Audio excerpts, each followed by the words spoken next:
Hello, my darling. I hope you're tucked in, cozy and warm tonight. Maybe you've got your favorite blanket pulled up under your chin, a soft pillow cradling your head, and the room dimmed just right. Granny's here now, just you and me, safe and still, and I've got a story to tell you. It's not an easy one. No, this one carries a little ache. But sometimes the stories that ache are the ones we need the most. The ones that hold a hand out in the dark and whisper, "You're not alone." So I'm going to tell it gently, like a lullaby, like I used to when you were small and scared of thunderstorms. I'll whisper it slow, like the hush of wind in the trees, like the creak of an old rocking chair on a quiet porch. It's a story from long, long ago, about a letter, just one letter, but oh, how it changed everything. It was springtime when it came. I remember the light that evening, the way it spilled through the kitchen windows in golden streaks, soft and glowing like honey. The lace curtains fluttered a little in the breeze, and for a moment, it felt like the world might stay still forever.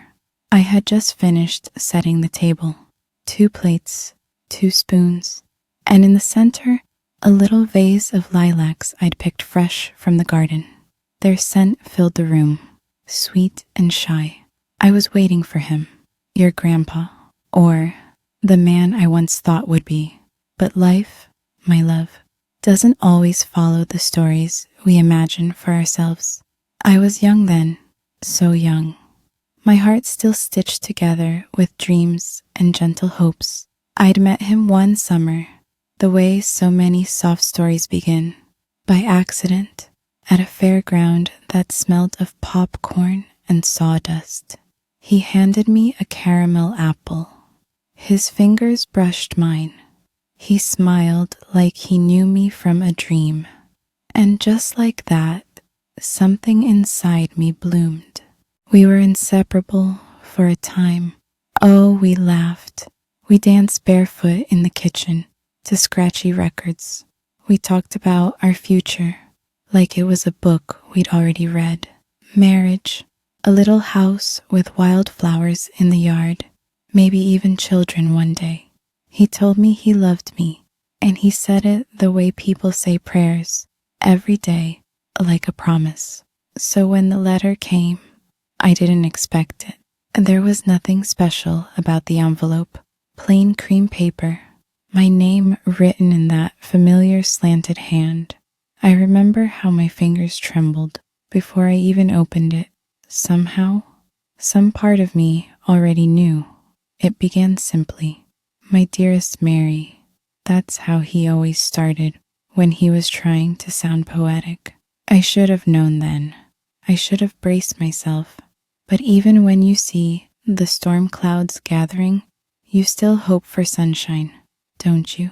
He told me he had met someone else, someone newer, someone who made him feel alive in ways he couldn't explain. He said I was too safe, too predictable, too settled. He said he was sorry that he couldn't lie to me or to himself any longer. And just like that, an entire chapter of my life closed. All our soft, painted dreams disappeared, like dandelion seeds scattered on the breeze. I won't lie to you, my sweet one. That night, I cried. Oh, how I cried. The kind of crying that curls you up, that leaves you hollow and breathless. I wept until the moon faded and the birds began to sing again. The ache settled in my bones like winter frost. Grief is a quiet thing, isn't it? It doesn't always scream. Sometimes it just sits beside you in silence. It slips into the rhythm of your days. The sound of the mail slot clicking, the empty chair at the dinner table, the ghost of a laugh in an empty room. But listen now, sweetheart. Lean in close, because here's why I'm telling you this. Not every ending is a tragedy. Sometimes it's a beginning wearing a disguise. That letter, it broke my heart, but it also opened a door I didn't know was there. I had to pick myself up, not just to patch the pieces together, but to relearn who I was without him. I'd wrapped so much of my identity around what we were becoming that I'd forgotten who I already was. So I started painting again. Remember those dusty old watercolors in the attic? That's when I first dipped my brush into the blues and golds of my own soul. I began writing, too, silly poems, half-finished letters to myself, little stories no one would ever read. I started taking long walks before sunrise, when the world was still hushed and the grass sparkled with dew. I talked to neighbors I'd barely known before. I started noticing things I'd never taken time for. The way the light played through the trees, the sound of wind through wheat fields, the quiet joy of being alone but not lonely. It wasn't easy, my darling. There were days I still felt shattered, days when I didn't want to get out of bed, when I missed him so badly I couldn't breathe. But time, oh time, it's the gentlest healer. It doesn't rush you, it just waits quietly, holding your hand until you're ready to rise again. And eventually I did rise. And one day I met someone else, not at a fair, not with a caramel apple, but at the hardware store, of all places. He was kind, quiet, the sort of man who said little but meant everything he said. No grand gestures, no poetic letters, just a steady presence and the warmest smile. He didn't make my heart race. He made it rest. And my love, that's how I knew. He became my home. So, if you ever find yourself holding a letter like that, one that says goodbye, or I'm sorry, or I've changed, I want you to remember this story. Let yourself feel it. Cry if you need to. Mourn what you lost. But don't let it define you. Don't let someone else's decision dim your light. Let it spark something new. Let it guide you back to yourself. Heartbreak feels like the end, but more often than not, it's a turning point. A nudge from the universe saying, "This isn't the path, my dear. There's something else waiting for you." And don't ever let anyone make you feel like being safe or settled is a flaw. Peace is not boring. Kindness is not dull. You deserve a love that feels like coming home after a long, rainy day.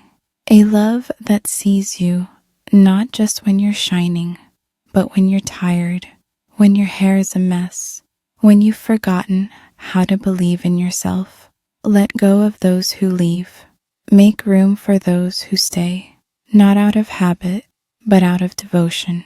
You are worthy of a love that never makes you question your worth. Now, come closer, my sweet one.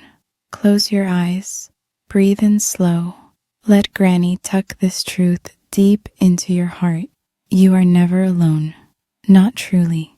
Even in your lowest, most shadowed moments. You are seen. You are held. You are deeply, endlessly loved. If this story touched you tonight, my darling, would you do one small thing for me? Just tap that little subscribe button, like a secret handshake between us, so you'll always know when Granny has another tale to share. It means more than you know. Knowing you're there, listening, caring. Until next time, rest easy, my love. Let the past be the past. Let the future unfold gently. And remember, not all endings are the end. Granny loves you, always. Good night, sweetheart.